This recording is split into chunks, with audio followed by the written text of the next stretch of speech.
Rencana revisi kedua Undang-Undang Aparatur Sipil Negara, disingkat UU ASN, sedang disiapkan Dewan Perwakilan Rakyat Republik Indonesia untuk menciptakan sistem kepegawaian negara yang lebih adil dan inklusif.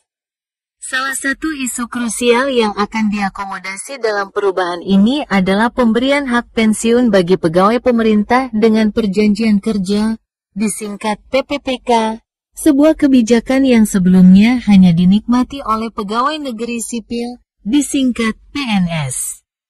Wakil Ketua Komisi 2 Dewan Perwakilan Rakyat Republik Indonesia, Bapak Zulfikar Arse Sadikin, menyampaikan bahwa revisi tersebut masuk dalam program legislasi nasional tahun 2025 dan menjadi bagian penting dari pembaruan sistem ASN. Beliau menyampaikan, dulu hanya PNS yang mendapatkan pensiun, sementara PPPK tidak.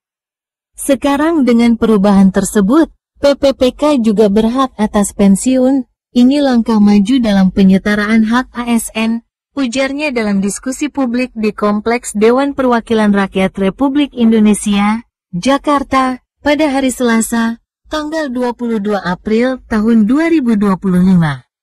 Perubahan pertama jadi dasar. Revisi kedua Undang-Undang ASN ini tidak berdiri sendiri. Perubahan sebelumnya melalui Undang-Undang Nomor 20 Tahun 2023 telah menghapus Komisi Aparatur Sipil Negara, disingkat KASN, dan memperkuat prinsip kesetaraan antara PNS dan PPPK dalam aspek kewajiban maupun hak administratif. Namun, menurut Bapak Zulfikar, perubahan selanjutnya akan menyentuh aspek yang lebih sensitif, yaitu tata kelola kepegawaian struktural di daerah. Beliau mengungkapkan bahwa kewenangan pengangkatan, pemindahan, dan pemberhentian pejabat daerah yang sebelumnya dipegang pemerintah daerah akan dialihkan kembali ke pemerintah pusat. Artinya, kendali mutasi pejabat ASN di daerah akan berada langsung di tangan Presiden.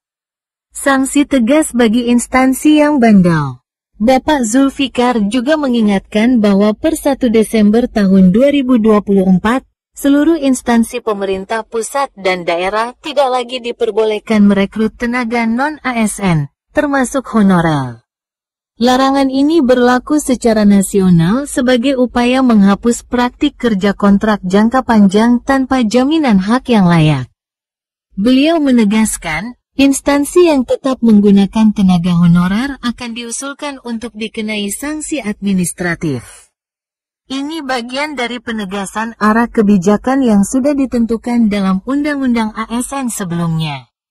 Untuk menjamin perubahan ini berbasis pada analisis mendalam dan berperspektif luas, Komisi 2 Dewan Perwakilan Rakyat menggandeng Badan Keahlian Dewan Perwakilan Rakyat. Mereka akan menyusun kajian ulang bersama akademisi, praktisi hukum, pakar administrasi negara, hingga organisasi profesi. Bapak Zulfikar mengungkapkan, memastikan landasan filosofis, yuridis, dan sosiologis dari arah perubahan tersebut. Perubahan ini belum final, masih dalam tahap pembicaraan awal, kita ingin kajian yang menyeluruh.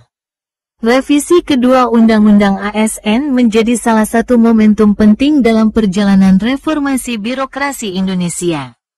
Langkah ini tidak hanya menegaskan keadilan bagi seluruh ASN, tetapi juga mengarah pada sistem tata kelola kepegawaian yang lebih transparan dan terpusat. Jika disahkan, kebijakan ini akan menandai era baru di mana PPPK tidak lagi menjadi warga kelas 2 dalam sistem ASN.